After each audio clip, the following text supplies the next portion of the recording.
If Freddy Krueger fought Jason Voorhees, who would win the fight? Well, this movie's here to answer that. Not really. No.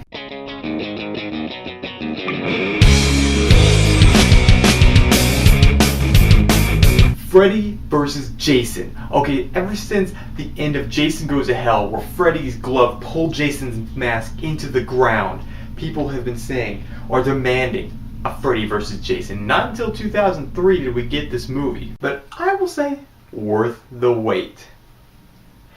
Freddy vs. Jason is a pretty good versus movie for what you could have got. You could have gotten straight crap and they only fought once, but this movie proves that it can be done right for fans. What's the story? Do we really care? We just want to see them fight, but I'll run the story down for you. The story pretty much goes that back on Elm Street, everybody has forgotten about Freddy Krueger. They have completely forgotten about him. Freddy's pretty much a hollowed out memory, and he doesn't like that because he cannot kill and not gain power anymore. So what does he do? He resurrects Jason from the dead, disguises himself as his mother, and says, Jason, go down the street and punish the children. Kill them for me. Well, he can't deny what his mother says, so yeah, he goes down Elm Street and starts wreaking havoc, bringing fear back into the children. And they all think, oh, it's Freddy. Freddy's doing it, and his memory comes back. So he starts to be able to kill again. But this is where the problem is. Jason is a monster. So he's just going to keep killing. He's getting in the way of Freddy killing people for himself. And this is where the power struggle comes in. Because Freddy wants him to himself and Jason was having them first. And this is where the two collide. Now the fight scenes are really cool because they take place both in the dream world and the real world.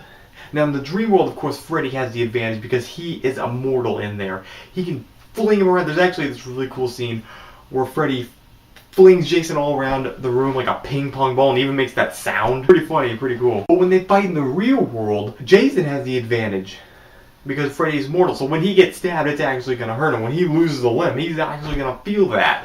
The fight scenes, I think, were well done for what we could have gotten.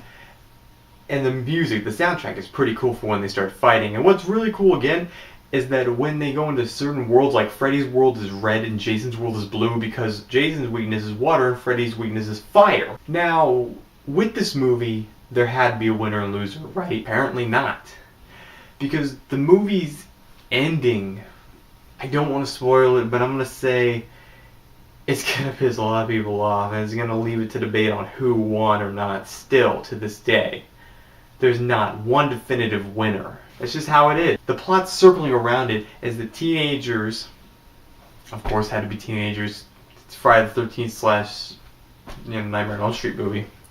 Teenagers finding about this and they want to interfere. They're going to stop this from happening. They're going to send Jason away and take down Freddy. Now what I hated about this movie, I hated this one scene, man. You know what? Spoiler, okay? I said spoiler, so when I take the tag off that says when the spoiler tag is gone, go ahead and watch again. There's this one part at the end of the movie where Freddy is about to kill Jason. He's just chopping him up with his machete with one arm gone. He's just like chopping and chopping him and chopping him and chopping him and chopping him. And then finally, this chick who's done nothing in the movie but scream and whine and all that, stabs Freddy and he's down on his knees and he said that one line to her and she said it right back to him, just, welcome to my world, you mother, and just chopped his head off. And I was like, no!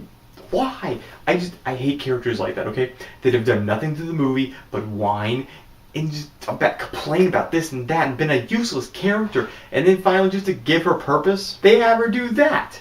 Why? Why was that necessary? Why couldn't they just have the fight? I just hate characters like that, okay? You've done nothing through the rest of the movie and then you ruin it. But other than that, the movie's fine. I mean, it's really cool. The dream sequences for Freddy, though there's not a lot of them, you get a handful, and the visuals they throw at you are really cool. And for Jason, you get a good body count. So before they start fighting, you get two things that of your favorite horror movie icons. Freddy vs. Jason is a well thought out and well made horror versus movie.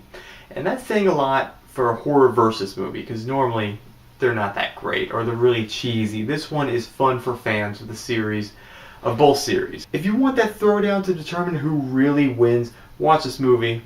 You'll like it, no doubt. I'll say for fans of the series, for fans of horror films, I'll give this movie a must-see and a solid buy. But for people who are not fans of the series, and you just like horror films or you like a good versus movie, I'll give it the rent it. So that was my review of Freddy vs. Jason. I hope you enjoyed the review. Watch the movie, like it, love it, and pick your side. And I'll see you guys on the next After the Show.